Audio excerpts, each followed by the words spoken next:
ICW melihat bagaimana? Ya, pertama memang kita lihat ada langkah baik ya. Langkah baik pertama dari KPK, kembali gencar melakukan OTT. Dan yang kedua juga dari Presiden Prabowo ketika ada salah satu jajaran wakil menterinya melakukan praktik koruptif, kemudian langsung dipecat. Itu langkah baik sebetulnya. Tapi bagaimanapun kami sendiri punya kekhawatiran tetap, karena ditangkapnya Noel menunjukkan atau menimbulkan pertanyaan, sebetulnya penunjukan menteri ini berdasarkan apa sih? Gitu ya. Kita menarik mundur begitu Betul. ya pada saat pemilihannya begitu ya, Mas Betul. Landa? Kalau melihat rekam jejaknya, rasanya kita melihat rekam jejaknya adalah pendukung Prabowo dalam konteks konteks pemilihan presiden. Tapi juga kita tidak melihat apakah yang bersangkutan punya rekam jejak kompetensi, integritas, atau kapasitas.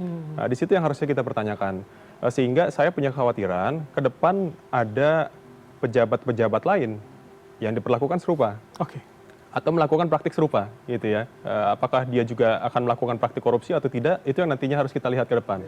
Dan saya rasa di sini KPK juga punya peran. KPK saya rasa tidak patut juga sebatas levelnya yang ditangkap itu bukan level-level yang rendah gitu ya. Harusnya juga punya pantauan yang lebih kuat kepada para pejabat yang levelnya paling minimal menteri. Gitu ya. Atau sebetulnya apa yang kita lihat hari ini, kemudian kemarin KPK juga menjelaskan hari Jumat kalau tidak salah, bagaimana polanya, rentang waktunya sebetulnya, itu menurut Anda hanya terjadi pada Kementerian Ketenagakerjaan atau kemudian itu bisa kita screening pada kementerian lembaga lain sebetulnya, Mas Egy? Ya, di sini justru bagi saya relevansinya kalau kita bicara soal komitmen Bapak Prabowo dalam pemberantasan korupsi, bisa dilihat apakah ketika sudah dipecat wakil menterinya, ada langkah yang patut untuk melakukan evaluasi di instansi tersebut, ataupun juga di kementerian lainnya. Jadi rasanya kalau mau membuktikan komitmen pemberantasan korupsi, ada evaluasi menyeluruh terhadap para kementerian yang ada di bawah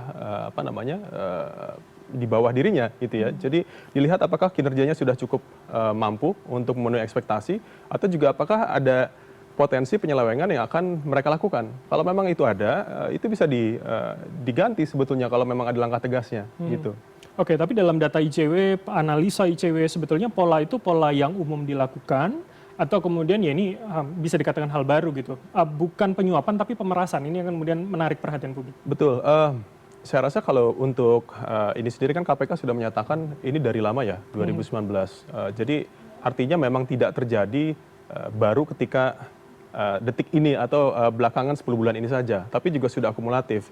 Hanya yang kita lihat adalah justru menteri yang baru atau wakil menteri yang baru juga gagal untuk menghentikan praktik tersebut gitu ya. Sementara kita tahu sendiri bahwa praktik pemerasan juga seringkali diceritakan oleh banyak orang ada di berbagai lapisan birokrasi. Dan kalau ini terjadinya adalah ketika dilakukan oleh jajaran pimpinan menteri atau wakil menteri, artinya sudah mengakar atau sudah meluas dalam instansi kementerian itu yang harusnya dievaluasi. Berarti logika awam kami sebagai publik, ya bisa saja dong kami curiga kepada pejabat sebelumnya begitu? Patut dicurigai sebetulnya seluruh pejabat-pejabat yang ada saat ini ataupun juga yang sebelumnya. Artinya sudah ada praktik yang mengakar di situ. Itu yang harusnya dievaluasi dan jangan sampai terjadi lagi.